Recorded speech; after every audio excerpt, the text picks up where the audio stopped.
Panji Hitam dari Khurasan. Ini saya bertanya dulu tadi ya. Saya bilang ini zaman ini sudah ngaji berapa lama akhir zamannya gitu ya.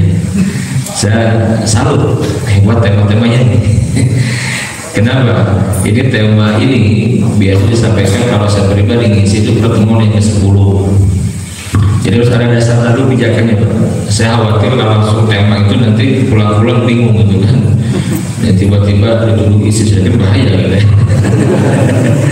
Nah jadi saya tanya ke panitia ya, saudara ini udah berapa lama ngaji akhir zaman ya? Kalau di Baru kami menyampaikan udah punya rutin majelis ilmu ada yang 2 tahun, jadi terkondisikan jamaahnya. Mohon maaf, saya tanya dulu nih ya, tema ini tema yang memang harus punya dasar dulu baru akan paham, karena biasa saya menyampaikan tema ini setelah menyampaikan pertama ada kajian tentang mengenal al-firqatun najiyah wa ta'ifatun mansurah, baru masuk ke sini. Nah, ini lumayan panjang gitu ya. Jadi saya ke panitia akhirnya meminta bagaimana kalau tema malam hari ini ya, ini saya agak-agak belum mengenal masyarakat jamaahnya ya. Kalau yang rutin saya ngisi rada enak gitu ya. Saya khawatir nanti panitia lumayan yang kenceng Pak temanya Pak. Ya tonton politik ada ya saya jadi agak sensitif lah gitu ya. Ya saya rasa rahmat juga orang isi baru pertemuan. Nah paling kalau tapi gak ada masalah kalau mau telepon ke sana lah, cuma memang khawatir nggak nyambung aja nanti dan butuh waktu panjang. Nah saya menawarkan tema yang lebih urgen sekarang harus diketahui ya. Kalau saudara menyampaikan tentang fitnah Dajjal ya, sehari tentang Dajjal. Nah saya ingin menyampaikan tentang dunia termasuk Indonesia dalam cengkeraman sistem Dajjal. Ini sistemnya. Kenapa? Saya sering sampaikan ini materi yang sekarang masih kental. Kenapa? Karena bicara Dajjal belum tentu saya Bapak Ibu ketemu dengan Dajjal. Iya, Dajjal sebagai oknum ya, belum tentu. Tetapi kalau sistem Dajjal, saya Bapak Ibu sekarang hidup dalam sebuah fitnah yang disebut dengan sistem Dajjal. Ini fitnah buat kita. Jangan sampai ngaji Dajjal tapi nggak paham bahwa sekarang kita sedang ada dalam cengkraman sistemnya gitu.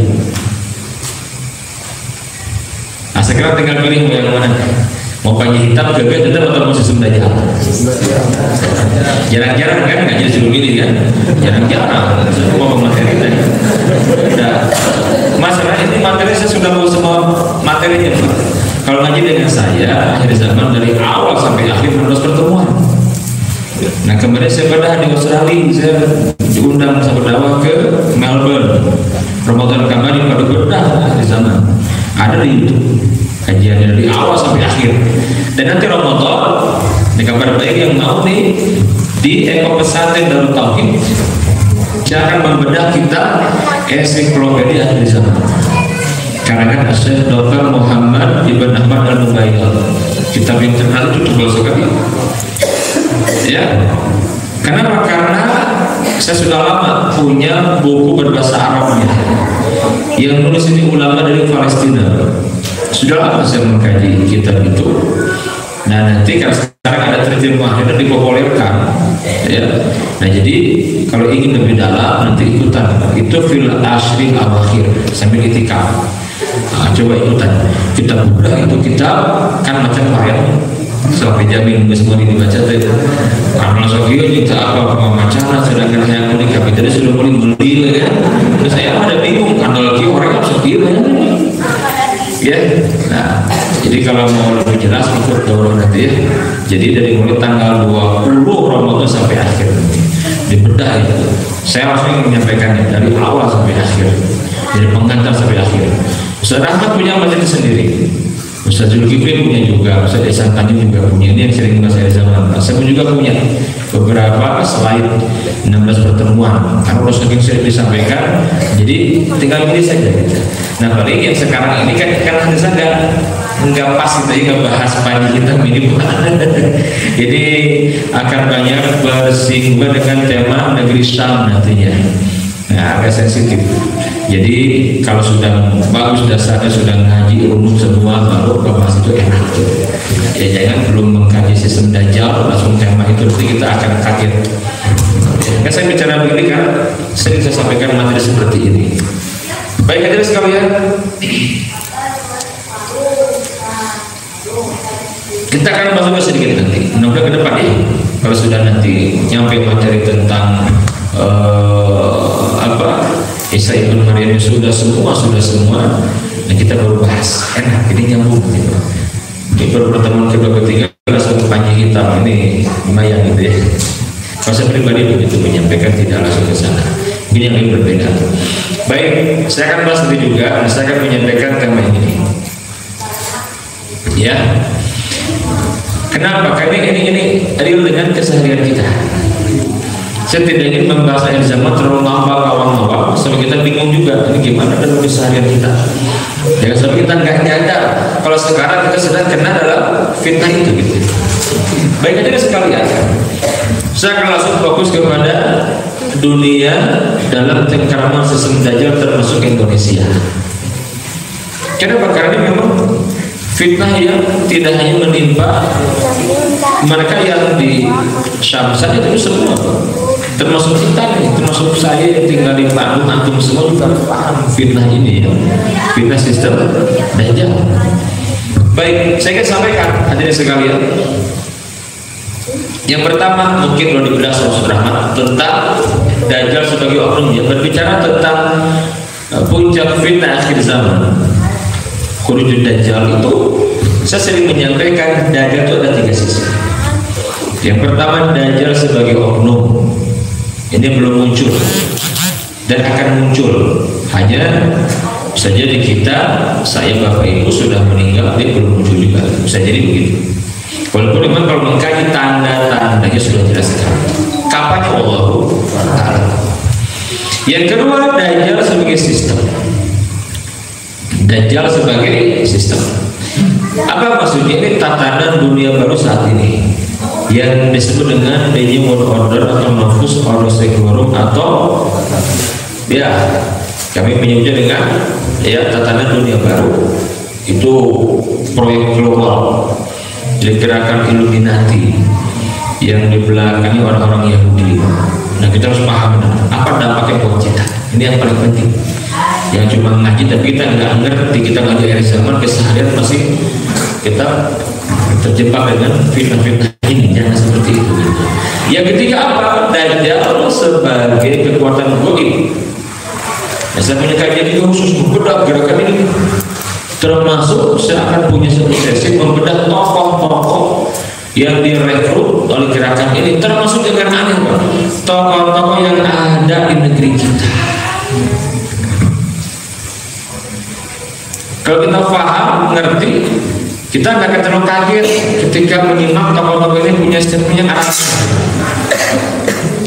punya apa? Statement yang ngaco, walaupun dia mengatasnamakan ormas Islam. Kalau kita kaji, kita akan paham, oh atas pemikirannya ngaco seperti itu karena dia termasuk dari jaringan anggota gerakan Illuminati, Freemasonry itu. Nah, kita harus paham. Ini ada khusus termasuk mengkaji simbol-simbol yang dibalik simbol-simbol itu ada sihir. Hati-hati. Ya mungkin di antara kita kurang begitu ngeh. Kalau sudah kita kaji simbol-simbol ya para penyembah setan, simbol-simbol Dajjal ini ternyata akar bagi keseharian kita. Dan itu ada sihirnya. Ada buku tebal sekali, saya bawa tebal sekali.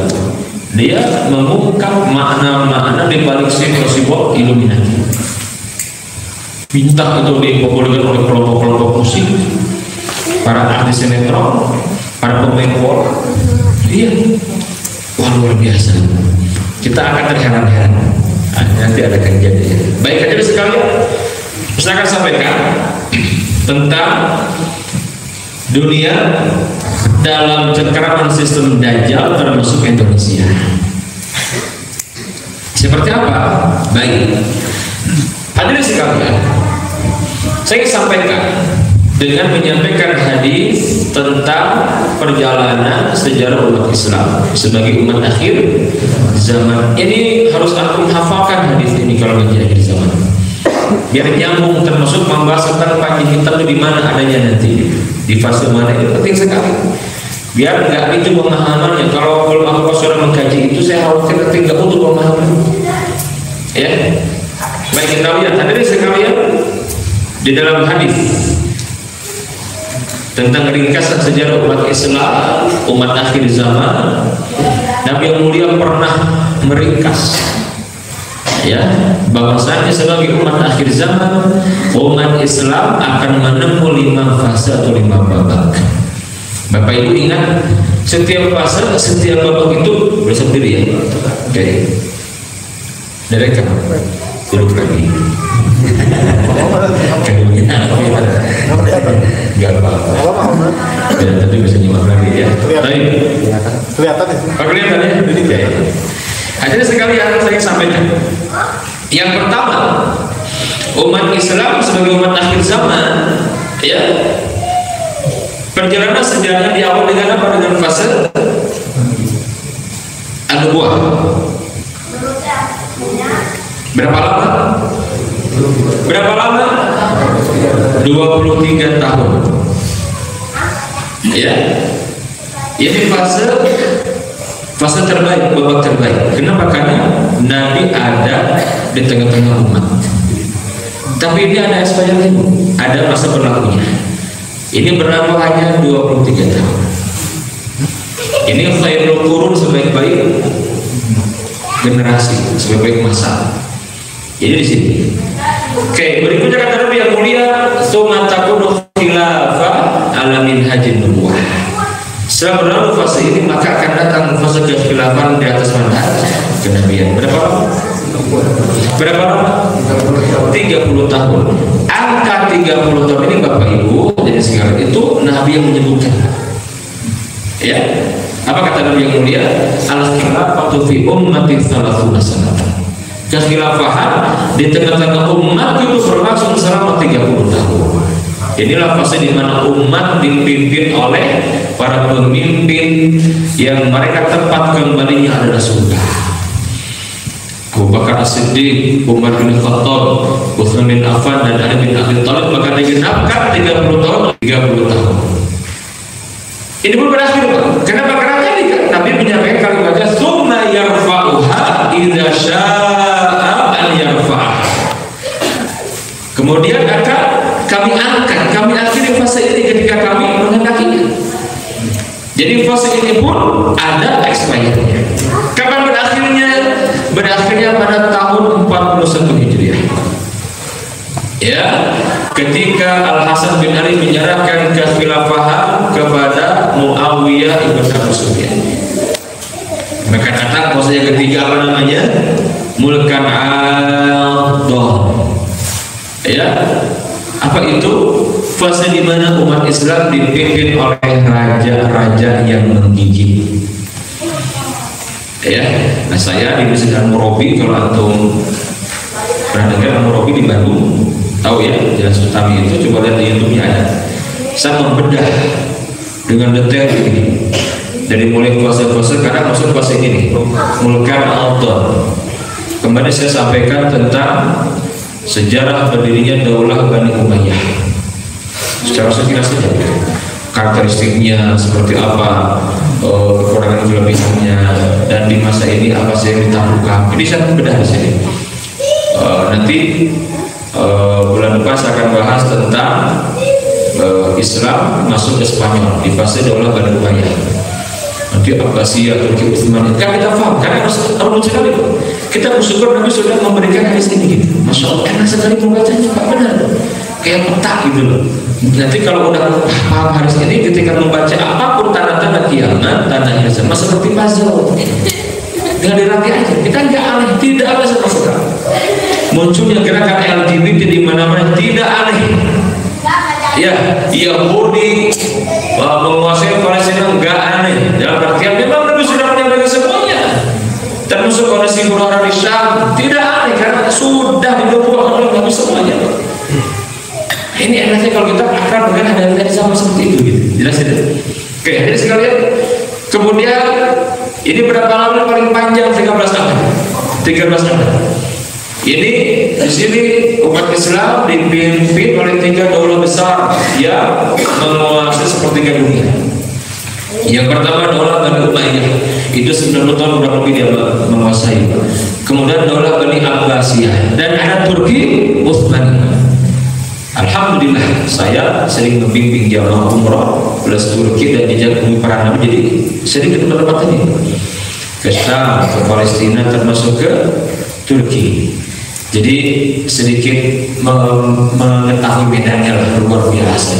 Tapi Islam pernah berjaya, pernah memimpin peradaban dunia sekian lama. Nah, ini harus kita pahami nih, ya, hadirin sekalian baik. Kemudian fase ini pun berakhir. Kapan berakhirnya? Hah?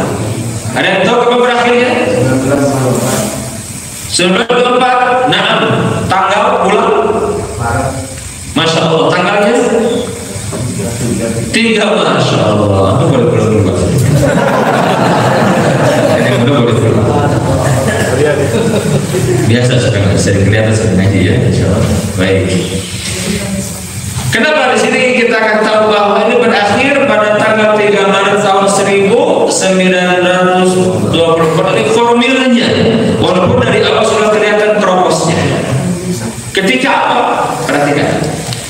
Ketika nanti makin banyak perpecahan dan banyak ideologi yang sesat menyesatkan, dan itu yang melemahkan akidah umat Islam, mencari mereka persatuan, masuk ke tengah-tengah muslimin ketika berakhir revolusi Perancis. Siapa tokoh di bawah itu semua? Orang-orang Yahudi. Ya, orang-orang Yahudi. Maka mereka lah yang kemudian punya andil besar untuk meruntuhkan peradaban Islam. Mereka membawa ideologi-ideologi yang tidak pernah dikenal sebelumnya, dan ini sekarang masih kuat bahkan menggurita. Apa itu ideologi sekularisme, liberalisme, pluralisme, dan komunisme? Itu semua Yahudi yang bikin. Nah, ini yang saya ingin sampaikan itu. Ini bagian dari fitnah Dajjal, hati-hati saudara. Dan kita akan tahu nanti ketika muncul ideologi pemikiran sesat semacam itu, maka nanti umat Islam terpecah menjadi dua kelompok, dua kubu, kata Nabi yang mulia. Ada fustati iman yang la nifaqah fihi, ada kubu ahli iman yang tidak ada kenifakan sedikit pun juga, wa fustati nifaqin la iman fihi, dan kubu ahli nifaq, orang-orang munafik i'tiqad yang tidak ada keimanan sedikit pun juga. Dohirnya Islam sama-sama Islam, sholat juga, duduk di majelis ilmu, mungkin gelarnya tinggi-tinggi, ada profesor dan lain-lain, tetapi mereka membela kebatilan, membela aliran-aliran sesat, termasuk mereka yang membela LGBT sekarang ini. Kan Islam juga akidahnya, ya. Nah, hadirin sekalian, nanti ada seorang tokoh yang bernama Mustafa Kemal. Nah, yang belum ngaji yang saya pada saya masuk mengira tato. Kasus ini nggak akan manggil. Saya kemarin di Istiqomah di Istiqomah ya, di YouTube ada tentang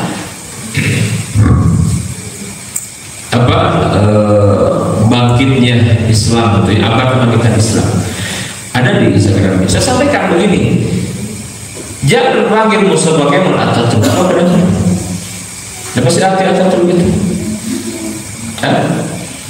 Apa arti Atatürk? Ada belum pernah dengar belum? Baca saja. Atatürk itu artinya bahasa Turki apa? Bapaknya orang Turki, pahlawan orang Turki. Apa iya ada seperti itu? Tidak. Saya ketika 2013 ketika di Masjidil Haram, di sebelah seorang Turki ulama penghafal Quran. Saya mau berdoa panjang lebar, saya sebut tentang Mustafa Kemal Atatürk. Dia menegur saya, antum jangan panggil Atatürk, katanya. Loh kenapa? Tahu nggak apa arti Atatürk? Itu artinya bapaknya orang Turki, pahlawan orang Turki. Justru kami tidak menganggap dia pahlawan, bahkan dia pengkhianat orang-orang Turki dan musuh orang Islam. Panggilan Mustafa Kemal Atatürk. Mustafa Kemal musuhnya orang Turki. Kalau mau panggil Mustafa Kemal Pasha gitu ya. Apa-apa belum ngaji kan? Ngaji kadang panggil lagi gitu. Kenapa? Karena Mustafa Kemal ini seorang Muslim tapi berdarah Yahudi. Ya, dia orang Yahudi.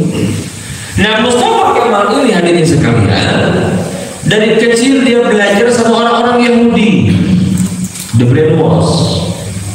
Ketika dia remajanya dia belajar di Perancis. Nah, ketika sudah bergeliat itu kan orang-orang Yahudi itu di brainwash, dicuci otaknya, pulang ke Turki dia. Bukannya membela Islam, malah dia bakar dengan Yahudinya. Dia masuk ke jajaran elit militer Turki, dapat posisi tinggi strategis, maka dia berkhianat, dilucuti Khalifah Abdul Hamid II itu, Sultan Abdul Hamid, dikudeta dan dibubarkan khilafah. Jelas tidak? Dibubarkan kekhilafahan. Maka jangan ada semenjak resmi dibubarkan kekhilafahan tanggal 3 Maret 1924, umat Islam bagikan anak ayam yang kehilangan induk. Ya, lihat ketika para muslimah dizolimi di Palestina, kita bisa apa? Diperkosa, dibunuh, bayi-bayi dibunuh di Suriah, di Irak, di Yaman, belum lama di dekat negara kita Myanmar, etnis Rohingya, Kesultanan Arakan. Kita bisa apa? Hanya bisa turun ke jalan, hanya ngasih bantuan berupa materi saja, kan begitu saja. Kemarin juga belum lama lagi di New Zealand, ya, saya pernah ke sana, Masjid An-Nur, saya pernah ke sana. Selandia Baru, bisa tahu persis. Dan yang selamat itu baca ada selamat kan, masuk S3 kan, namanya Irfan, itu satu siap guna di dulu gunanya jadi kami di S3 di sana beasiswa. Saya kenal dia, ada trauma sekarang. Dia selamat tuh, ya. Tapi apa yang saya tekankan di sini? Kita bisa apa? Bahkan negeri yang bernama Indonesia ini, kita ditunggu ini perannya di kancah internasional. Ini negeri dikenal dengan umat Islam terbanyak. Tapi apa peran kita, Pak? Lah kemarin saja pemimpinnya komentarnya sudah nggak nyambung. Nggak nyambung, kan saya sedih juga. Kayak nggak tahu tentang kondisi ini gitu.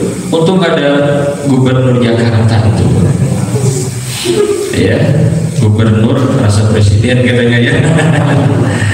Itu langsung sikap dengan beberapa kalimat dalam bahasa Inggris yang fasih. Dia sampaikan empatinya, ikut berduka cita, mewakili kami. Alhamdulillah ada yang ngomong ini. Kalau nggak malu kita, mana Indonesia nih? Nggak ada, Pak. Sibuk aja yang menandai kan gitu. Jadi lupa dengan sudah suka pancing gue ini gojek ini di edit aja.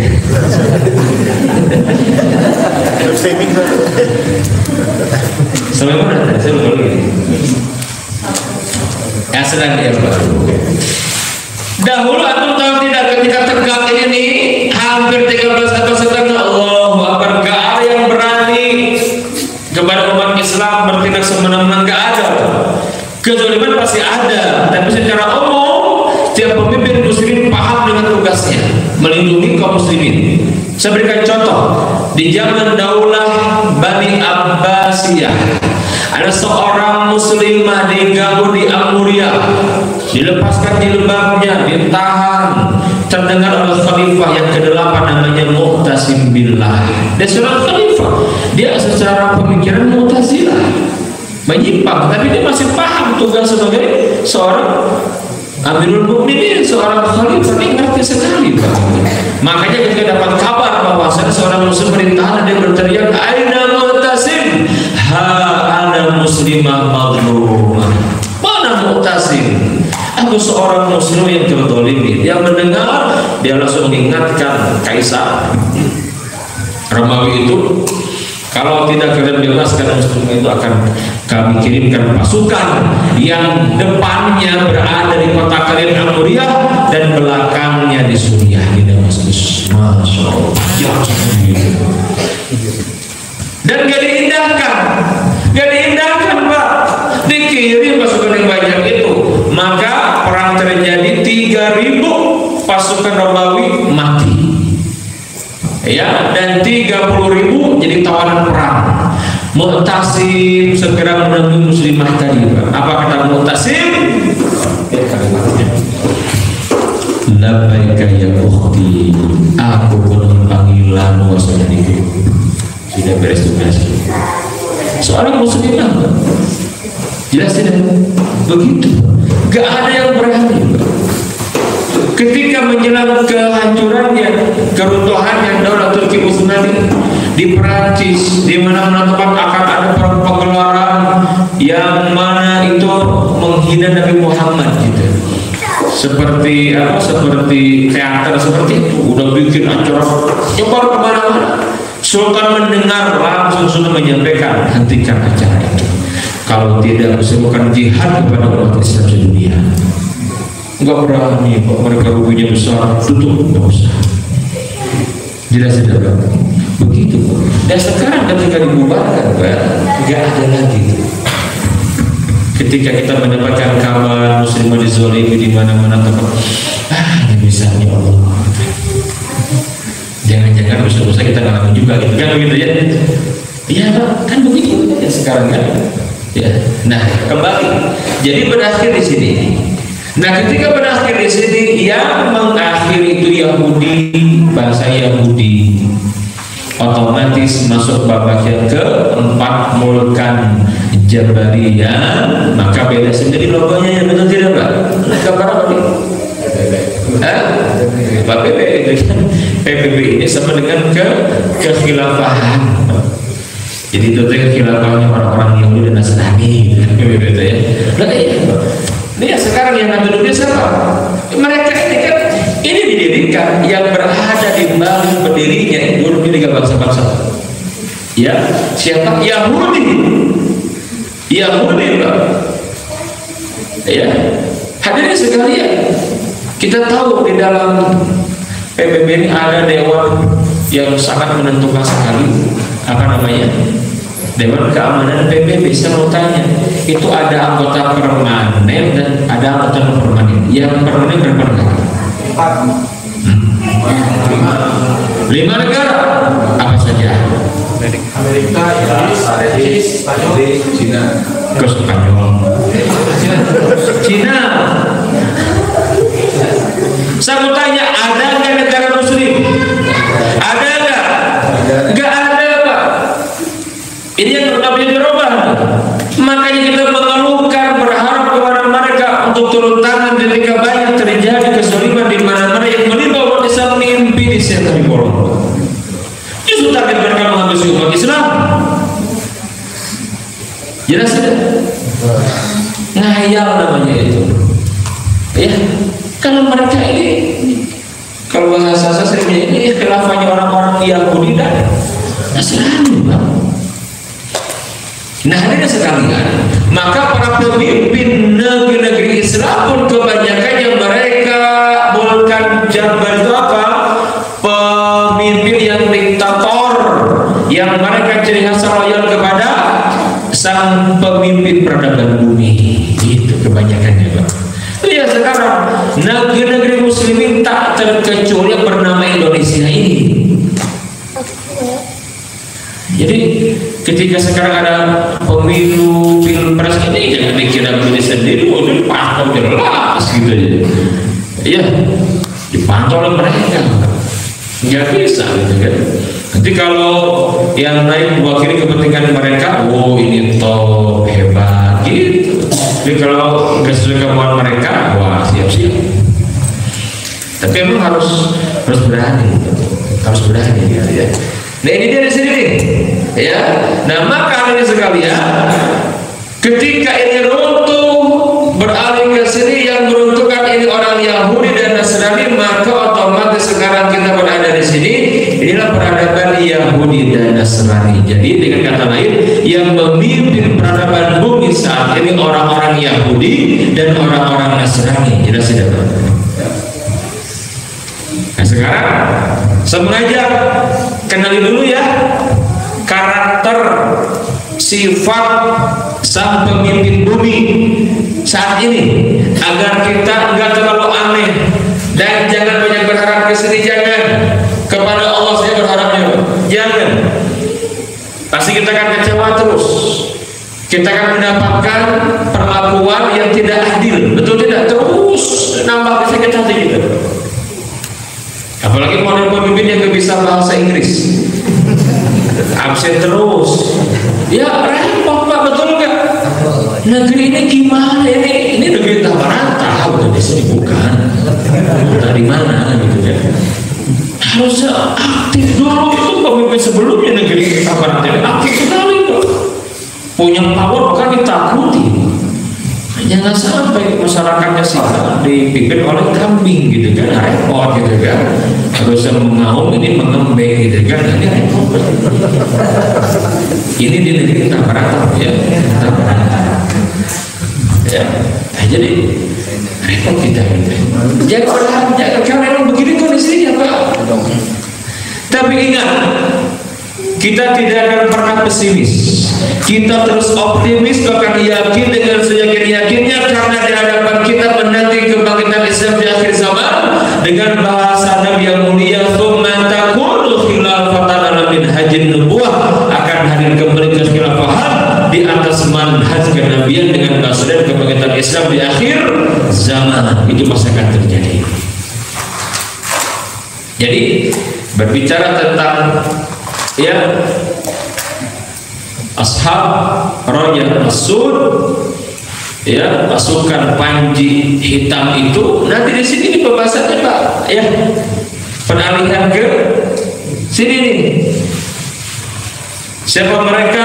Kita bedah ya pada waktunya. Baik, hadirin sekalian, saya bapak-bapak, ibu-ibu, adik-adik sekarang semua nih kita berada di mana dan khilafah ini di sini Pak. Kenal ya, apa namanya Mulkan Jabariyah. Semua ulama sepakat bahwa sekarang fase Mulkan Jabariyah. Maka saya ucapkan kepada Bapak Ibu selamat datang di era kepemimpinan para penguasa yang memaksakan kehendak yang tidak lama lagi akan berakhir insyaallah. Kita lihat hadirin sekalian kalimat kalian. Tsumma takunu mulkan jabriyatan fatakunu masya Allah an takuna tsumma yarfa'uha idza syaa an yarfa'aha.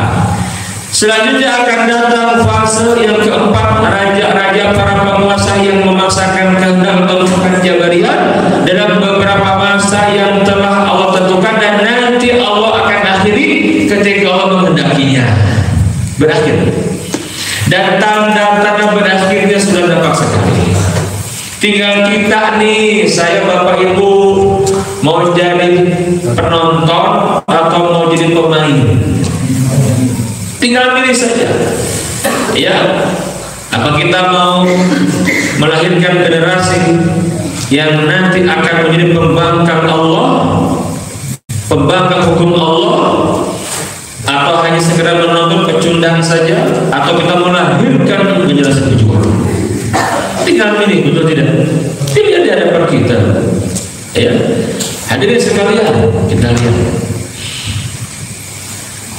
Inilah babak di mana umat Islam mengalami fitnah, ujian-ujian yang kian memuncak hingga kedua puncak fitnah alias fitnah yang paling dahsyat sepanjang zaman, yaitu Al-Masih Ad-Dajjal. Nah, tetapi sebelum muncul ini Pak, Dajjal gak akan muncul sebelum bumi ini sistemnya sesuai dengan fitnah yang akan dibawanya nanti. Ya kan nggak mungkin Dajjal keluar, dunia masih belum ini, nggak mungkin. Nah sekarang kita lihat ketika Yahudi yang mimpin peradaban bumi ini Pak, Yahudi dan Nasrani ini, mereka yang menutup peradaban Islam dan sekarang mimpin peradaban bumi, kita kenali seperti apa watak mereka. Quran membedahnya gitu. nggak mungkin semua ya, ada kajian khusus yang punya tema judulnya apa?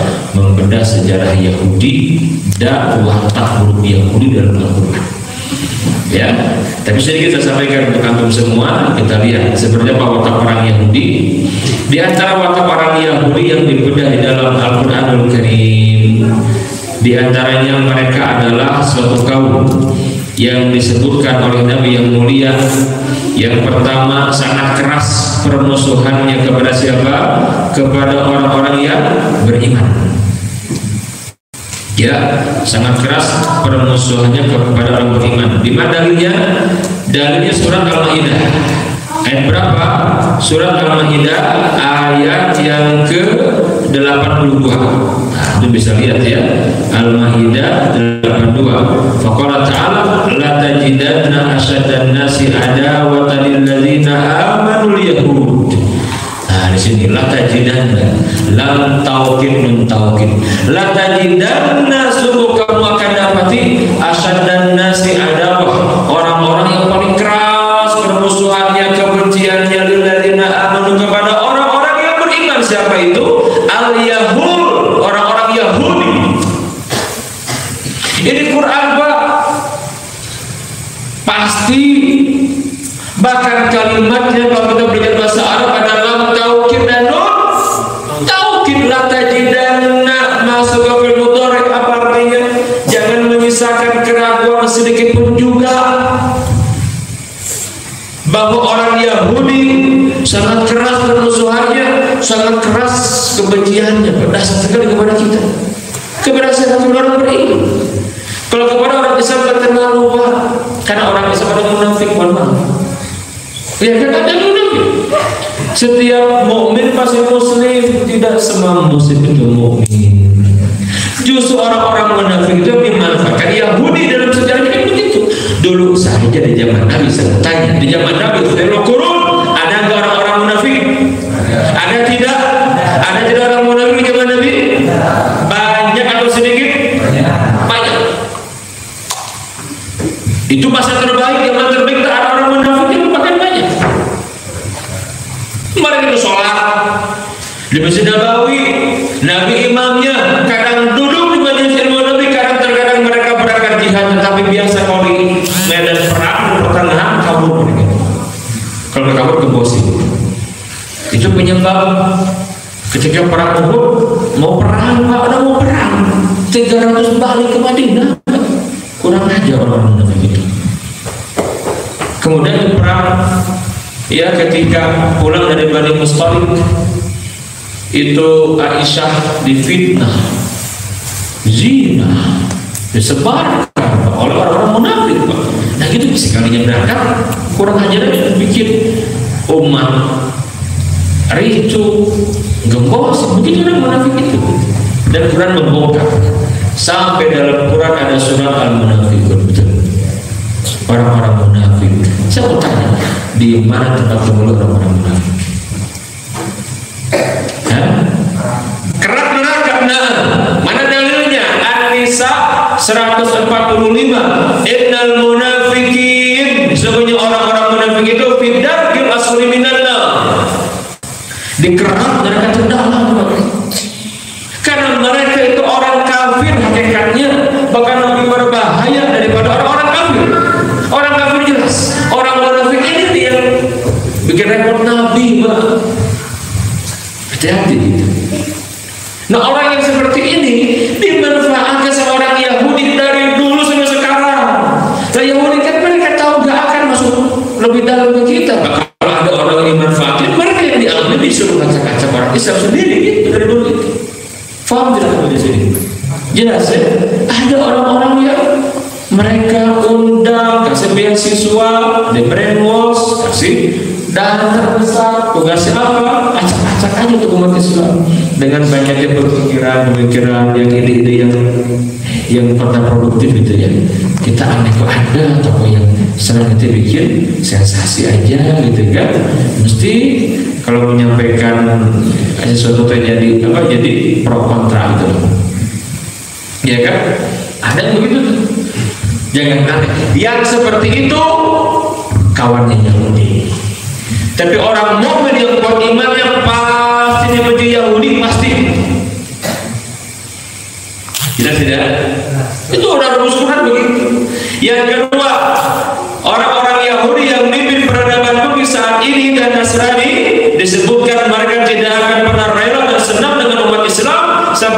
Islam mau melepaskan agamanya alias murtad dari agamanya. Ini target mereka, Pak. Ini Quran ayatnya jelas sekali, Pak. Surat Al-Baqarah ayat yang ke-120. Lihat kalimat kalau kita belajar bahasa Arab. Di sini ada huruf lam ya. Kalau kita pernah belajar tahu kan lam masuk ke mudhari ya. Apa artinya? Apa bedanya? Wala tardo dan lan tardo apa artinya? Apa bedanya? Angkat tangannya dong. Mana santri? Oke. Dan tidak. Kalau la Tidak. berarti ada harapan akan berubah. Nah, kalau la Tidak akan salah. Sarwa. Tidak akan. Hanya sekalian, la itu mungkin waktu itu iya bisa jadi belum begitu, tidak begitu, tapi nanti akan bisa gitu. Kalau pakai adalah kalau pakai lam ke fi'il mudhari Pak, abadan selamanya nggak akan pernah dia ridho kepada umat Islam. Ini Quran begitu, makanya nggak akan kita dapat dalam seperti ini kalau hanya ada terjemahan, nggak akan gitu. Nah, kemarin ke bahasa Arab juga bahasa Qurannya gitu. Kalimatnya walan tardo angkal Yahudi walan Nasara hatta tattabi'a millatahum, dan orang-orang Yahudi, orang Nasrani sekali-kali tidak akan pernah rela ridho kepada kamu wahai umat Islam sampai kamu ikut agama mereka. Nah, inilah watak dan karakter yang dibentuk oleh Quran yang sekarang di bumi. Jelas tidak? Jangan aneh, memang begitu mereka itu. Ya.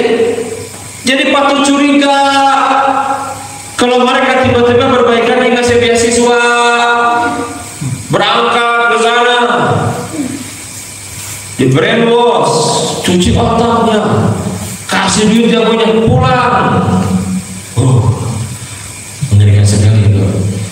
Capek umat Islam dengan perilaku orang seperti itu.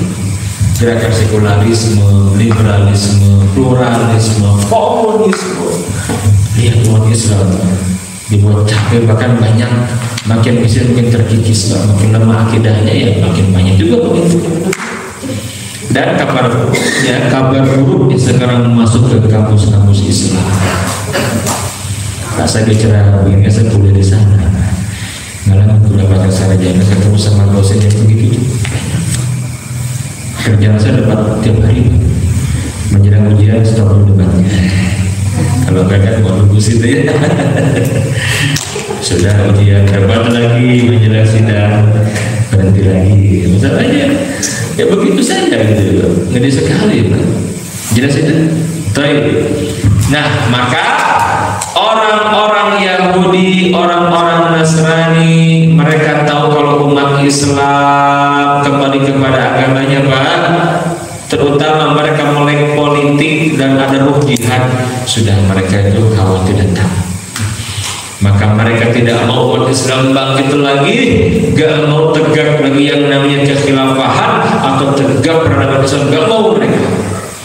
Maka semenjak itu mereka membuat tatanan dunia baru yang mereka sebut dengan Novus Ordo Seclorum, bahasa Latin, bahasa Inggrisnya New World Order atau tatanan dunia baru yang dihadapan orang-orang Yahudi dan Nasrani. Dan ini merupakan fitnah untuk kita. Nah, oleh seorang peneliti mu'alaf dari Inggris yang bernama Ahmad Thompson, dia yang ahli sekali, Pak, dia menyebutnya ini sistem Dajjal. Dan ulama-ulama kemudian ikutin bahasa beliau, mengingat bisa yang beliau sampaikan. Ada hadis yang ada, Pak, tentang sistem Dajjal, ada hadisnya. Yang harus sistem Dajjal, cuma kesana mengarahnya gitu. Ya. Nanti antum kalau punya rezeki cari buku, tapi kan dijamin gak ada buku ini. Kenapa? Karena sehingga sampaikan, tapi nanti saya akan berikan apa? Saya akan berikan PDF-nya. Antum mau nggak? Ada yang pernah punya buku ini? Ini buku ini judulnya ini. Nah ini dia nih. Ada yang pernah punya tidak buku ini? Siapa yang nulis ini? Ahmad Thompson. mualaf sekarang jadi dai, dia ahli, masya Allah, luar biasa belajar itu. Ini buku ditulis tahun 80 sekian. Dulu ketika ditulis buku ini oleh beliau, orang-orang itu kalau sekarang bahasanya ini hoax semua gitu. Wah, ini nggak benar nih buku nih gitu. Di awal-awal dengan bahasa Inggris Dajjal the Antichrist. Ini ngaco nih gitu. Tapi kalau sekarang kita baca di zaman sekarang buku itu, ya Allah, ini penulis luar biasa gitu. Semuanya kejadian semua Pak. Apa yang disebut dengan oleh beliau sistem Dajjal itu sekarang menjadi real, nyata kita mendapati. Mohon maaf bagaimana fitnah orang-orang Yahudi yang memporak-porandakan perekonomian Islam dengan sistem ribawi kapitalismenya gitu ya, belum lagi uang kertas dan lain-lain. Wih, itu dulu udah punya juga loh. Sekarang kenyataan semua. Ini buku buat kita sekarang mau ditulis kemarin nih. Karena itu lama sekali. Hadirin sekalian, buku ini Dajjal the Antichrist. Ini diterjemah yang terbaru. Yang pertama terbit sekitar tahun 99 oleh penerbit namanya Semesta di Bandung. Saya punya buku itu Pak. Itu buku hanya dijual di kurang lebih setahun. Itu beberapa atau itu bestseller, laku sekali. Sampai kemudian buku ini hilang dari pasar. Aneh takkan kemana? Di mana-mana secara teori Pak, yang namanya bestseller itu kan harusnya dicetak lebih banyak lagi. Betul tidak? Untung enggak ya. Ini malah susah. Hatta di emperan itu susah. Saya pernah juga dapat di Palasari itu juga agak rusak bukunya. Saya punya buku ini, ya. Nah kemudian hilang 2013 dicetak lagi. Nah ini nih oleh penerbit Zahira, sistem Dajjal, sama, lebih gede, lebih bagus sampulnya itu dibanding yang pertama. Terbit Pak 2013 dan 2014 itu hanya setahun dan besok juga habis. Tapi anehnya saya telepon berkali-kali, saya pernah beli, bisa beli juga agak banyak. Saya bilang saya mau beli banyak nih, sekitar 500 buku, udah nggak ada Pak katanya. Sudah dicetak, oh ya udahlah. 2015 telepon lagi, jadi cetak terus sampai akhirnya aneh. Kok kenapa kamu nggak mau lagi cetak lagi? Rumahnya ada tekanan, entahlah. Mungkin yang pertama diborong sama sistem Dajjal gitu ya. Aku ini buku menelanjangi gerakan yang sekarang ada, yang kita akan terkaget-kaget ternyata kita ini dalam cengkraman sistem itu. Itu kan buat kita fitnah ujian keimanan, betul tidak? Jadi yang kita pahami. Aku pernah baca belum ya? Mau ke buku ini? Mau nggak? Antum nyari dijamin gak ada. Saya kirim nanti PDF-nya ya, asal dibaca. Mana panitia tadi? Oke, saya kasih ke antum saja, saya kasih. Nanti di share ya. Tapi dibaca ya, di share dan dibaca. Oh, pernah terus belajar, baca. Baik. Nah, saya akan simpulkan saja nanti secara singkat apa itu sistem Dajjal, kita lihat. Ini semua saya ambil bahan dari beberapa buku, terutama buku ini, istilah saya pinjam saja. Oke, kita lihat dulu sekarang. Hadirin sekalian, Nabi yang mulia pernah menyampaikan 14 abad setengah yang lalu tentang kondisi umat Islam. Ini makin menguatkan kita. Apa itu? Hadis yang dikenal dengan sebutan hadis lubang biawak. Pernah dengar nggak? Ini dia hadis. Iya, kata para ulama harus lubang biawak. Kita lihat. Nabi yang mulia bersabda, la tattabi'unna sunnal ladzina min qablikum shibran bi shibrin wa dhira'an bi dhira'in hatta law dakhalu fi jahrin dabin lattaba'tumuhum. Sungguh kalian akan mengikuti gaya hidup tradisi orang-orang sebelum kalian, shibran bi shibrin, sejengkal demi sejengkal, wa dhira'an bi dhira'in, sehasta demi sehasta, hingga apabila mereka masuk ke dalam lubang dob ini sejenis biawak padang pasir, lattaba'tumuhum, saking parahnya maka kalian akan ikut juga dengan latahnya. Qulna, para sahabat bertanya, ya Rasulullah, al-Yahuda wan Nasara, apakah mereka itu orang-orang Yahudi dan orang-orang Nasrani? Apa jawab Nabi? Faman, who else? Siapa lagi kalau bukan mereka? Artinya apa? Ketika hadis ini Bapak Ibu disampaikan 14 abad setengah yang lalu, para sahabat Nabi tercengang. Tercengang bukan tidak yakin, bukan, jangan salah. Saking yakinnya ini sampai Nabi bahwa masih akan terjadi, yakin, gak mungkin gak terjadi. La yantiqu anil hawa in huwa illa wahyu yuha. Tetapi sahabat yang waktu itu nggak bisa membayangkan, kok bisa umat yang dimuliakan dengan Quran dan Sunnah kok nekor kepada orang-orang Yahudi yang kitab sucinya sudah banyak penyimpangan. Bahkan di surat Al-Fatihah disebut al-maghdubi alaihim dimurkai, dan ikut orang-orang Nasrani ad-dallin yang tersesat. Kok bisa gitu? Ini sahabat kok. Gimana ceritanya tuh umat yang dengan Quran dan Sunnah ikut orang-orang Yahudi dan Nasrani? Nah, kita setiap hari kita baca surat Al-Fatihah dalam sholat berapa kali minimal? 17 kali minimal, 17 kali minimal kita baca. Belum tambah sholat sunnah. Nah, kita kan membaca doa di sana. Ihdinas siratal mustaqim ya Allah ya Rabb, tunjukilah kepada kami jalan yang lurus. Ya. Siapa itu? Siratal ladzina an'amta 'alaihim, jalannya orang-orang yang Engkau telah beri nikmat kepada mereka, ghairil maghdubi 'alaihim, bukan jalannya orang-orang yang Engkau murkai, waladhdallin, dan bukan jalannya orang-orang yang tersesat. 17 kali kita minta kepada Allah, siapa itu yang dimaksud dengan al-maghdubi 'alaihim? Nabi yang menafsirkan ketika Ali bin Hatim seorang pendeta datang kepada beliau, ya Rasulullah, man humul maghdubi 'alaihim, siapa itu mereka yang dimurkai Allah? Apa kata Nabi? Humul Yahud, mereka itu orang-orang Yahudi. Dan siapa yang tersesat itu ya Rasulullah? Ad-dallin siapa? Humul Nasara, mereka itu orang-orang Nasrani.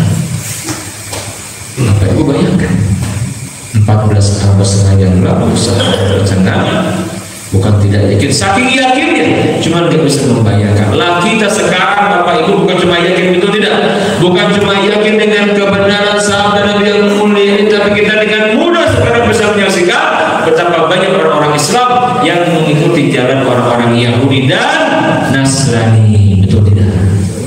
Hah? Ada nggak? Banyak nggak? Banyak. Ini kondisi umat Islamnya. Nah, sekarang kita lihat. Inilah sistem yang mereka buat dalam semua sisi. Sistem ini Bapak Ibu ujian keimanan untuk kita. Ya, ini ujian keimanan untuk kita. Kita lihat.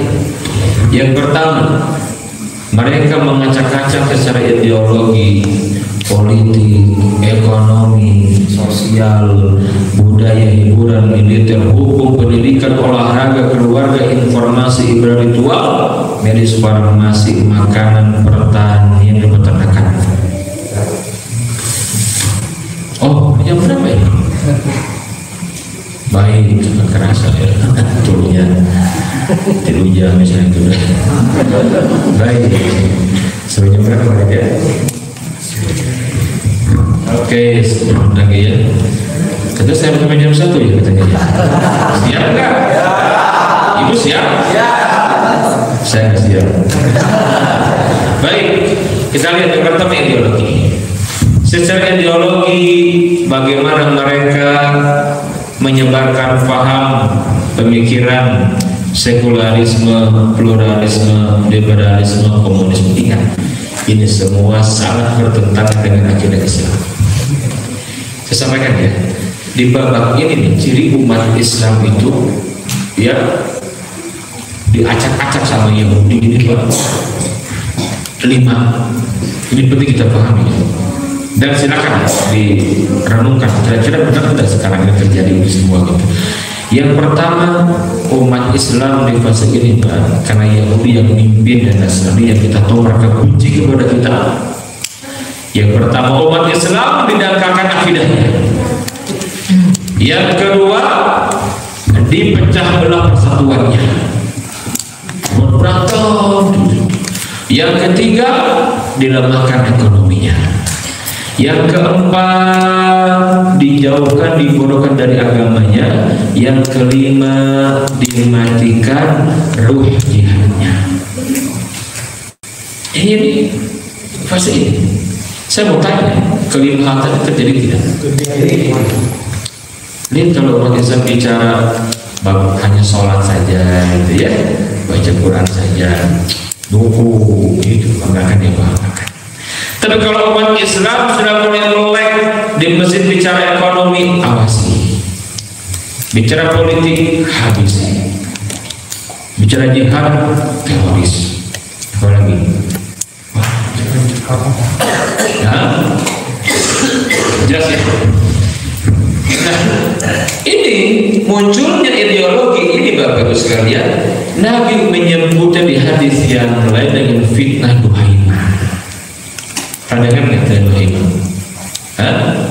Pernah dengar nggak fitnah duhaimah? Belum juga ya. Nah, makanya harus paham dulu. Karena ngaji panji hitam itu nanti akan dekat dengan istilah ini. Ya, ashabul raya asud itu kita harus paham ini dulu. Karena nanti munculnya ini setelah kita paham tentang firqatul najiyah dan taifah mansurah, kita akan kenal siapa itu pasukan panji hitam, karena ini mengundang banyak polemik, ditambah juga kontroversi, dan banyak orang yang mengaku kamilah pasukan panji hitam itu kan. Jadi harus dalam mengkajinya Pak, saya bilang ini tema-tema bukan tema dasar, ini berakhir di zaman tema nanti. Kenapa? Karena nanti akan dekat ketika ngebahas itu dengan perang al-malhamah al-kubra, perang akhir zaman. Nah kita harus tahu dulu kan seperti apa. Kenapa ada perang ini? Harus saya sampaikan dulu nih. Makanya kalau ini disebut nanti itu di sini nanti tumpang ini. Ini kan rutin ya, setiap bulan ya. Mudah-mudahan nanti saya ada usia dan masih ada waktu, saya akan coba bedah lebih dalam lagi ya. Oke, saya akan sampaikan. Ini dia ideologi yang oleh Nabi disebut dengan fitnah duhaimah.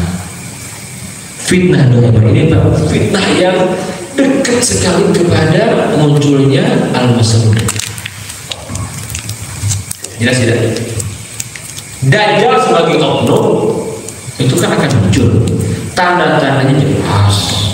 Palestina sekarang sudah jelas ya fase secara awam, jadi secara tanda-tanda alam jelaskan bagaimana Danau Tiberias semakin menyusut. Saya baru pulang dari Palestina. Saya punya program namanya Jejak Bumi Akhir Zaman. Ya, saya biasa kalau ke Palestina berkunjung ke Danau Tiberias. Memang udah kelihatan, udah kelihatan apa? Bawahnya seperti pulau-pulau gitu. Ya, udah kelihatan. Habis juga, cuma menyusut saja. Sampai kemarin saya ke Yordania, saya baru sekitar beberapa hari ini pulang dari sana. Itu orang Yordania menyampaikan udun Yordan itu yang perbatasan dengan Israel sekarang, yang dari perbatasan Yordan dan sejak Nusantara masuk ke Aqsa itu. Apa kata mereka? Kami sekarang nggak pernah dapat air. Karena Israel itu pelit sekali sekarang, nggak boleh. Padahal itu kan dulu sekian lama kan nggak pernah ditutup. Sebelum bisa datang ke Israel, belum lama mereka datang ke sana. Yang boleh itu kan itu sungai besar, danau besar, sumber kehidupan orang-orang sana dari Tiberias itu. Kemudian apa? Ada coba baisan, dagang berbuah lagi. Ini menunjukkan apa? Tanda-tanda alam. Lihat kota Madinah, tampilan masjidnya bagus, sudah megah seperti Istana Putih. Ya kan? Belum kondisi orang secara umum dia nggak ngerti tentang Dajjal. Banyak yang tampil macam tentang Dajjal. Sampai ada yang bilang begini, nah Dajjal dibahas.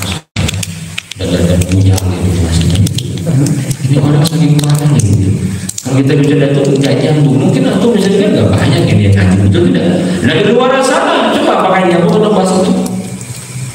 Nanti ibu, kalau bu, kalau ingin tahu nyambung tidaknya nanti pas ibu beli sayur, di si emak masuk ke komplek, persiapan keluarga tidak ada Dajjal betul Dajjal. Nah, kalau teh nyambung berarti benar, kalau nyambung orang antusias, wah itu berarti hebat. Tapi sekarang kita lihat orang-orang tertentu saja tidak seperti itu. Nah, hadirin sekalian, kata Nabi yang mulia, akan datang fitnah duhaima sebelum Dajjal muncul. Ini kalimat tadi. Fitnah duhaima ini menyebabkan seseorang yusbihur rajulun mu'minan wa yumsi kafiran. Pagi beriman, sorenya kafir. Di hadis yang lain sebaliknya, sore beriman, paginya kafir. Luar biasa. Sampai kata Nabi, terbelahlah manusia menjadi dua kelompok. Umat Islam maksud kita, saya katakan ahlul iman fustati imanin, ini imannya kuat, makin Muslim makin kuat imannya gitu. Mereka berani mengorbankan harta, keringat, tenaga, bahkan nyawa sekalipun. Tapi yang satu konteks sekali, fustati nifakin la iman fi.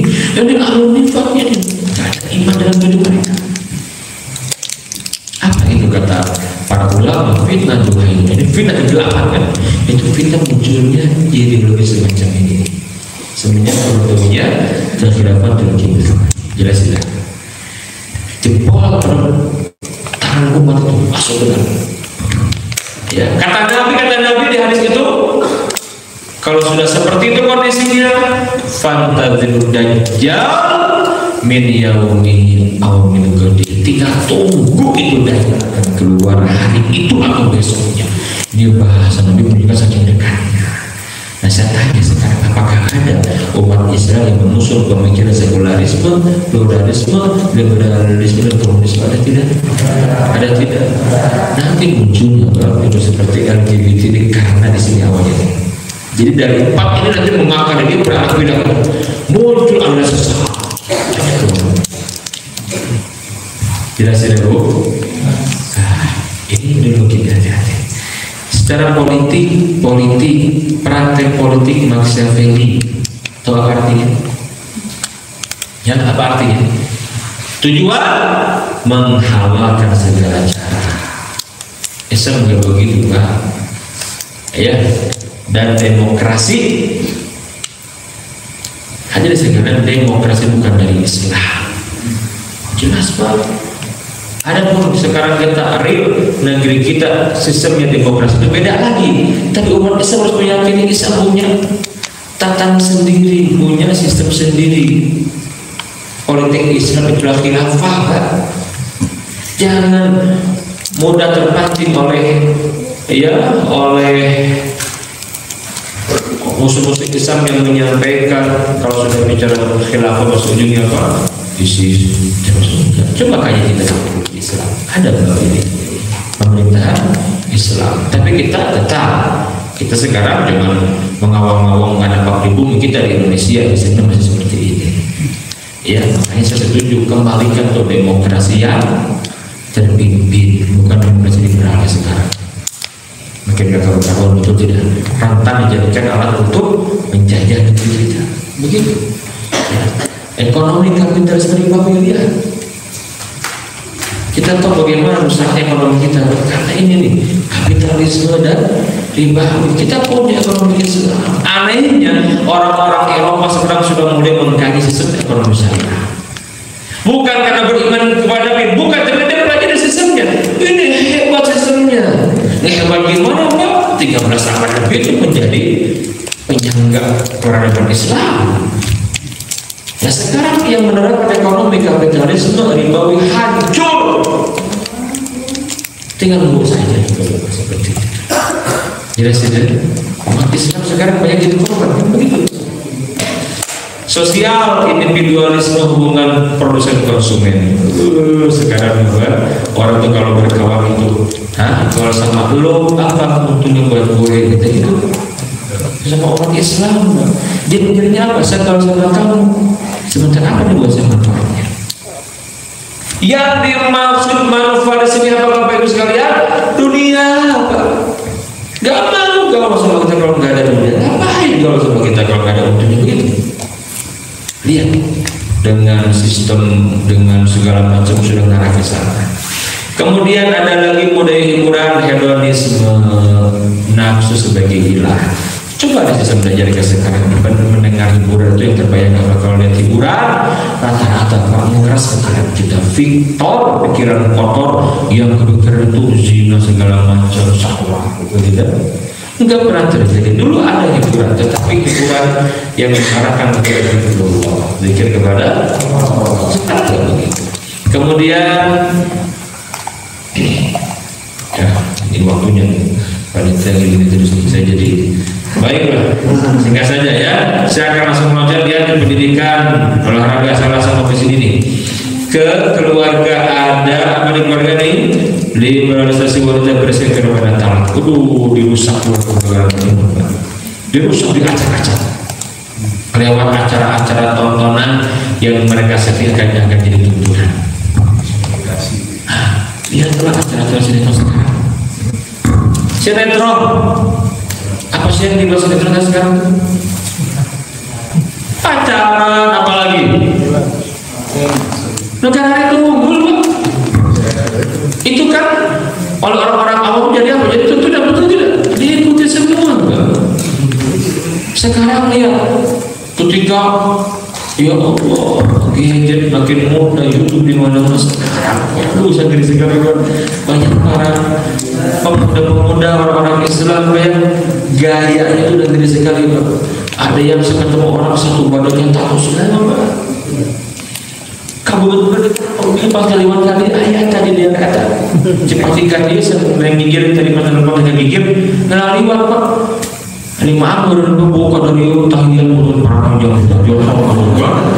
Kalau kau mau dia pakai iwan itu masuk baterai juga pada tak orang belum tahu ini sekali. Betul tidak? Lihat. Apalagi kemudian informasi bad news disebut news, berita buruk itu berita baik. Betul tidak? Mana ada para pemuda di komplek apa namanya ini? Oh rajin bersih sholat berjamaah. Karena dianggap berita gini nggak laku. Tapi kalau ada misalkan aktivis dakwah Masjid Al-Marjan terlibat apa gitu ya, misalkan dia terlibat misalkan berzinahan, wah ini top ini kan ada aktivis Islam ya kan, zina angkat karena gitu.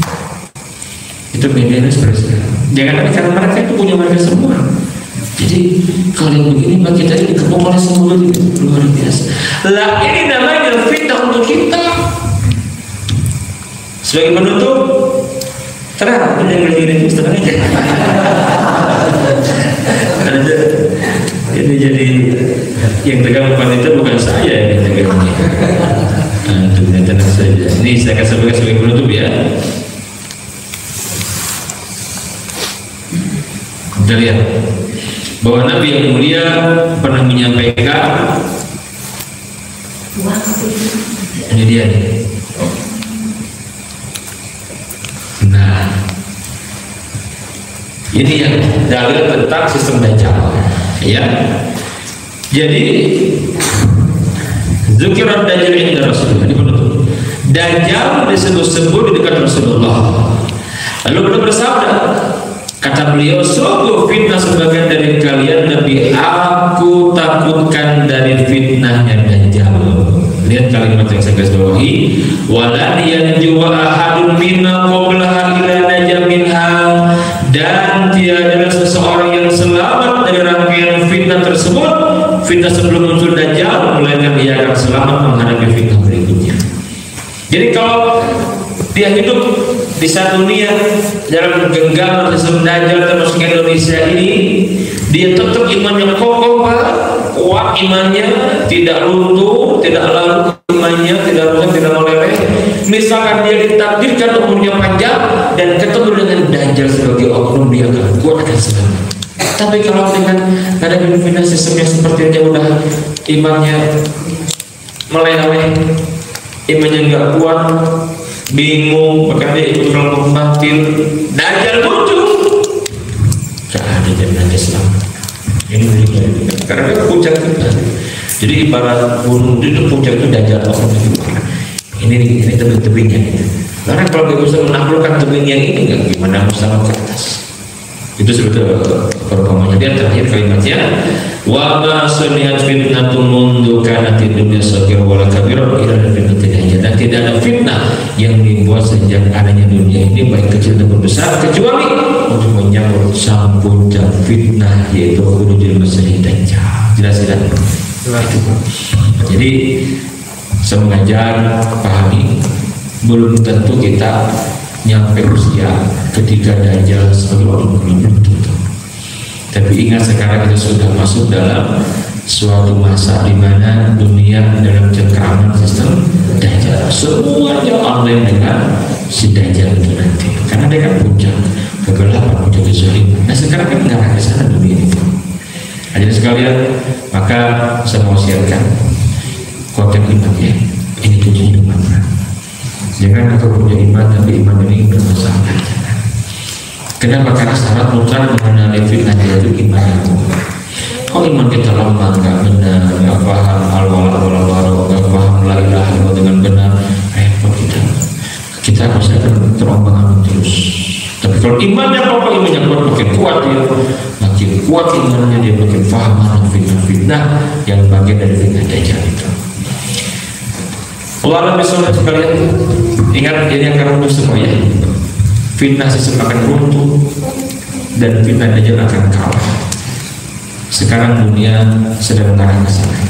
Tapi ingat perubahan pergantian dari mulkan Jabariyah kepada tegaknya kembali ke khilafahan atau tegaknya kembali peradaban Islam di akhir zaman atau kebangkitan Islam di akhir zaman bukan seperti orang lewat kanan kiri.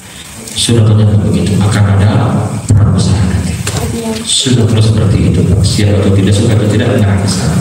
Sekarang sudah mulai di Syam di mana itu kan sudah mulai kita. Jadi jangan melawan sunatullah. Mustahil kita ingin hidup berdampingan dengan semua, mustahil di dunia. Kita berbuat jasa berbuat baik dan mereka akan jaga kepada kita. Nah itu ya, jadi pahami perseteruan antara hak dan batil akan terus ada sampai kiamat nanti. Tinggal kita ambil sikap, kita berada di barisan mana. Ahlul haq atau ahlul batil. Kita akan menjadi pasukan al-mahdi atau pasukan Dajjal. Tinggal dulu saja. Jadi sekarang sudah mulai menyesuaikan. Allah alam bisawab. Baik, kalau ada pertanyaan satu atau dua saya beri kesempatan. Mana paritanya? Oke, silakan kalau untuk membuka pertanyaannya. Dua saja Ustaz ya, cukup. Masih jawabannya dari Iwan 1 dari Awan 1. Iwan dulu.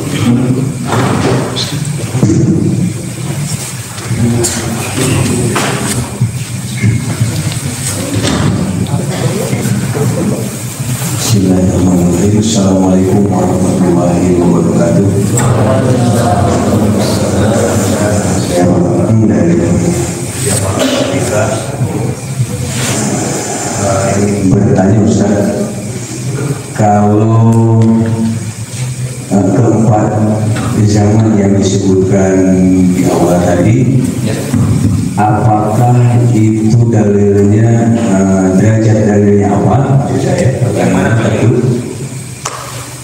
Yang mana? Yang empat zaman tadi, empat fase zaman tadi. Salah satunya adalah akan datangnya kekhalifahan kedua. Itu yang saya tanyakan. Kemudian saya ingin mengomentari mungkin ketika ada kelompok atau mungkin kelompok Islam tentunya yang mengusung kekhalifahan, tapi kemudian banyak orang masih nyinyir, masih bahkan menolak atau memusuhi, tidak yakin akan adanya kekhalifahan yang kedua ini. Nah kemudian apa solusinya bagi umat yang sekarang, yang generasi yang harapan yang akan ke depan ini, Ustaz? Itu mungkin pertanyaan kedua bagi saya. Terima kasih. Assalamualaikum warahmatullahi wabarakatuh. Mau langsung dijawab Ustaz atau terang dulu? Untuk awalnya satu, ada yang mau bertanya dari awal. nggak ada, kasih ke Iman aja nggak apa-apa.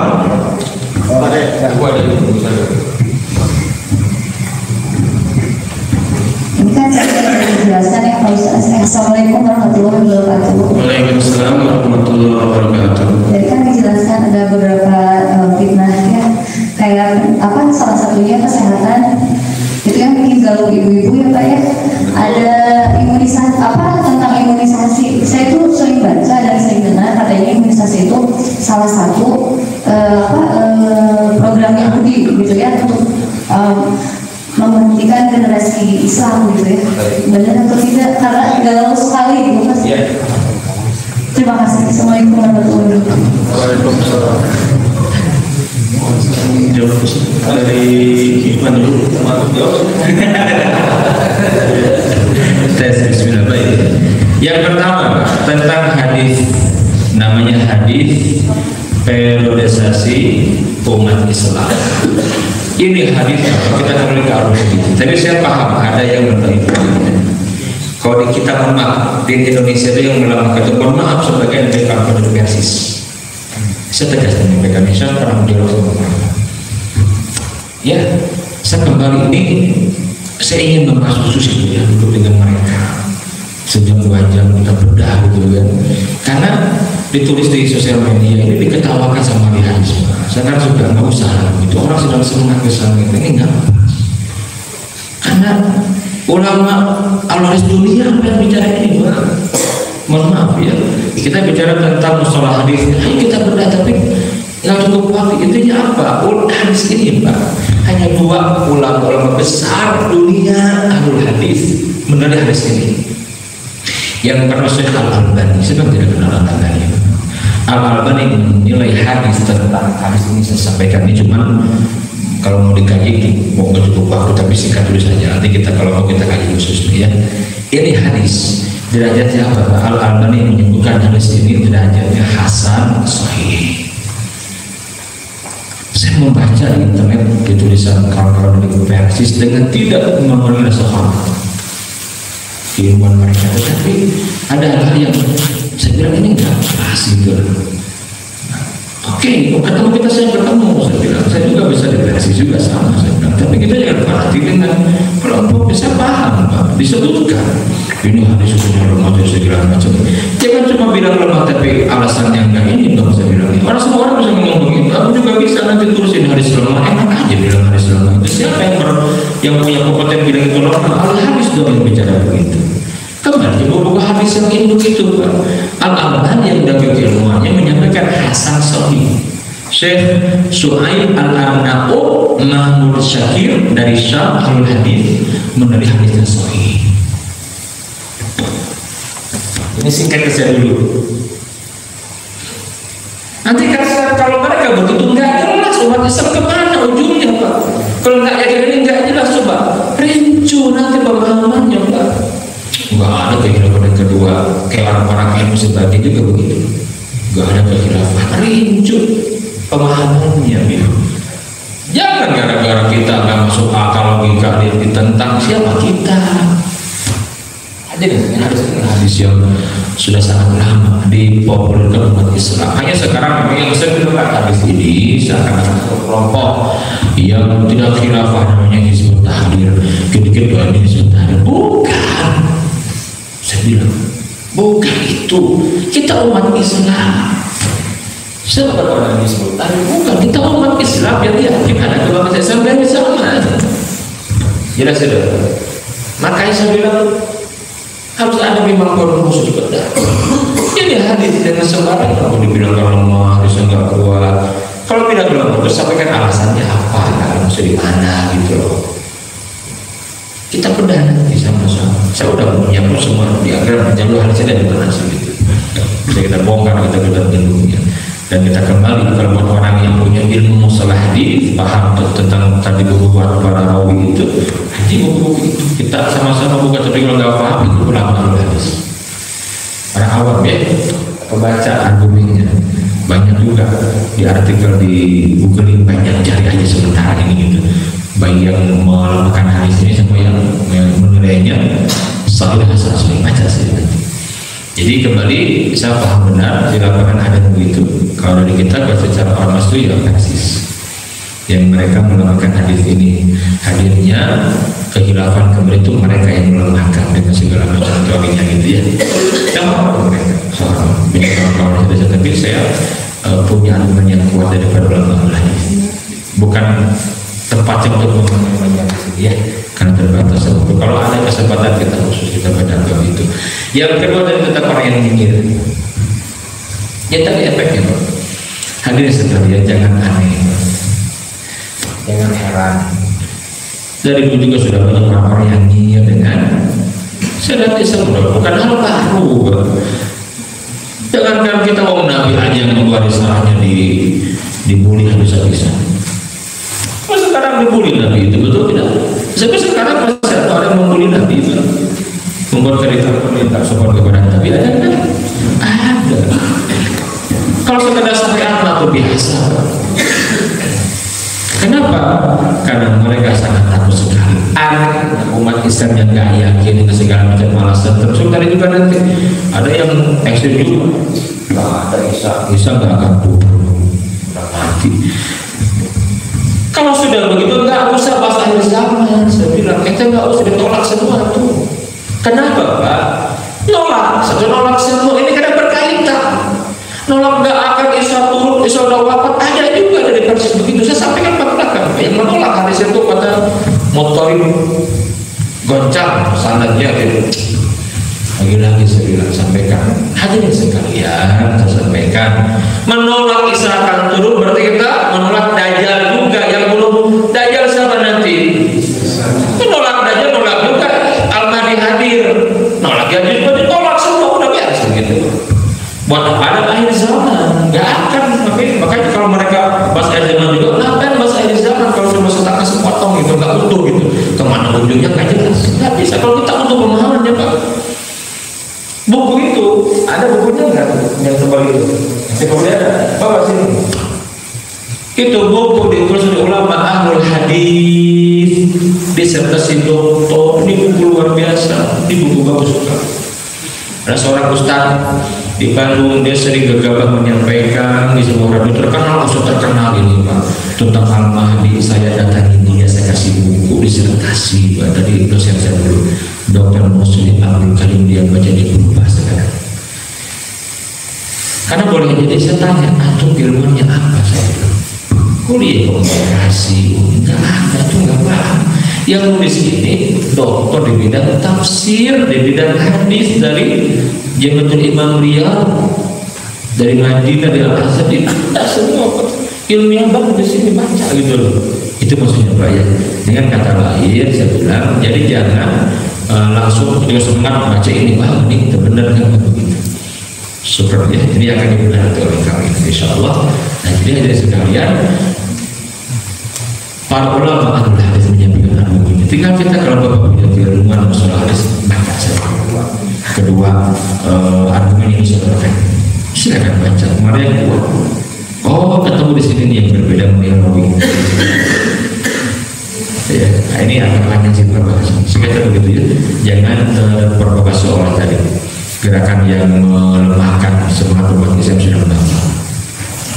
Ini janji Nabi saya itu makanya kayak orang main puzzle teman-teman. Kalau yang nggak paham kalau nggak beriman, rincu nggak tahu kemana ujungnya umat Islam. Gimana akhirnya kita jelas gitu. Kalau kita jelaskan dari awal itu jelas, akan pernah jelas.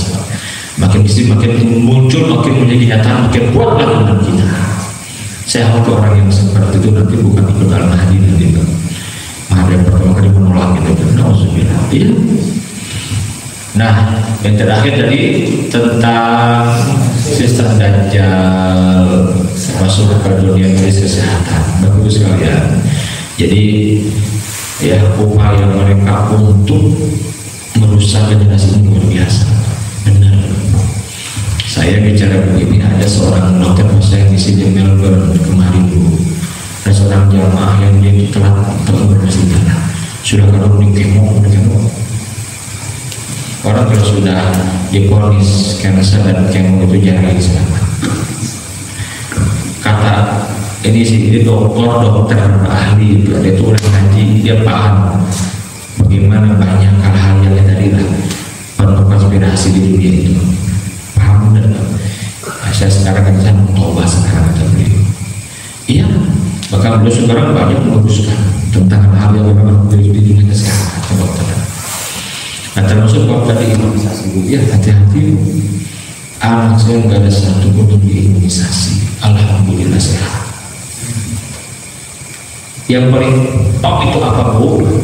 Ketika anak lahir di ya, teknik itu paling top. Apa teknik itu? Kurma. Kalau ada kurma juga itu, ya lembutkan di sini. Susu ibu itu 2 tutup, itu yang paling top. Madu juga. Itu yang Nabi diajarkan Nabi. Ya, tapi kembali mungkin kalimat saya ini akan membuat orang-orang ke dunia kesehatan akan marah ya. Saya nggak peduli lah. Kenapa? Iya. Tapi kalau orang yang sudah mulai imannya kuat, dia mengakui kok. Contohlah kayak mama antibiotik, ibu tahu antibiotik. Tanya dokter teleponnya nggak apa-apa, ngasih anak antibiotik, tanya silakan. Tanya. Ya itu contoh kecil lah ya. Artinya memang kita harus memahami ini tidak Indonesia sendiri, ini jujur sekali gitu ya. Makanya saya bilang kita bersyukur sekarang udah mulai kembali muncul lagi Tibu Nabawi.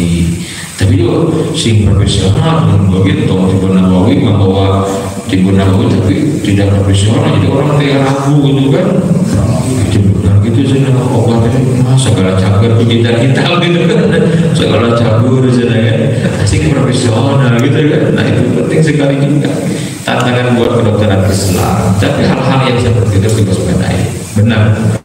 Tentu ini ada kajian khusus. Tadi kan kalau imunisasi apa yang disuntikan kita ngaji, dan itu harus jelas-jelas.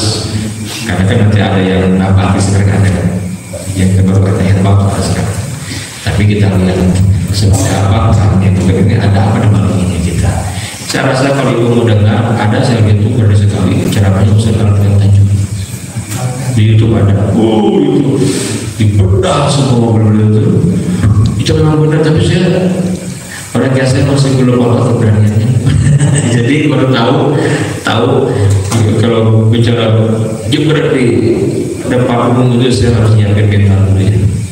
Saya masih belum seperti guru-guru saya lah gitu. Jadi saya masih belajar ya. Artinya bahwa saya meyakini benar itu penuh dengan konspirasi besar tidak. Makanya setiap ada di sekolahnya langsung ke dimulai terus. Disampaikan sudah begini ya. Saya kalau nggak boleh saya keluar aja sudah. Ini sebuah prinsip saya bilang. Saya deketin gurunya udah akhirnya nggak usah. Kok maksa? Saya bilang mau disuntik aja dipaksa kok. Budak saya disuntik, suntik. Dari kecil nggak ada disuntik. Begitu nggak jelas saya masukinnya apa? Nggak mau saya bilang. Mending anak saya keluar dari sekolah itu. Betul tadi anak saya begitu. Enggak, saya bilang semua juga. Gitu ya. Jadi hidup pilihan. Akhir zaman punya sikap. Tidak mudah ya, tidak mudah. Terasing kan? Terasing. Memang begitu. Wah, ibu gue gara-gara ngaji ke Almarja hanya dia nih. Nongin haris makanya pakai aja ya. Kenapa namanya begini gitu kan? Itu gue ya, bagus. Udah ada kekhawatiran di sana. Minimal dalam kaidah fikih kan jadi subhat ya. Cek iya mana cek itu kan ragu. Berarti subhat teori bagaimana? Tinggalkan itu. Sampai kita jalan terang benderang halal, lakukan terang benderang haram, tinggalkan, minimal tinggalkan dulu semua, gitu ya. Wallahu ta'ala a'lam.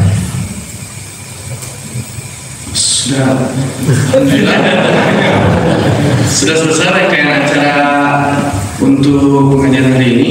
Langsung saja Ustaz, boleh minta doa untuk penonton langsung Ustaz. Hadirin sekalian, yang disampaikan ini mudah-mudahan menjadi ilmu ya. Sekaligus nasihat buat saya. Mohon maaf saya merubah tema tiba-tiba karena saya lama berbicara ini. Kadang-kadang sudah mulai agak kurang pas membahas tema. Sebenarnya tema tadi sudah membuat pengetahuan programnya sudah berapa lama ngaji hari sama di sini gitu. Iya, kalau sudah semua paham sering melalui pembahasan, karena akan sangat banyak hal-hal yang sensitif dibahas ketika membahas tentang pasukan Panji Hitam dari timur dari Khorasan itu. Nah, ya saya ingin antum paham dulu kondisinya dengan kita sebelumnya, baru kita akan paham ketika membahas itu. Ya mudah-mudahan kalau bukan saya yang bagus sudah rahmatnya, tapi intinya antum sudah punya fondasi dulu. Mengkaji jadi utuh pemahamannya nggak sama, kalau antum nggak antum menyimpulkan gitu. Demikian, mudah-mudahan yang disampaikan menjadi pencerahan. Kalau juga nasihat bahasa pribadi dan antum semua, kita akhiri doa semoga majelis ini kita diberkahi Allah Subhanahu Wa Taala.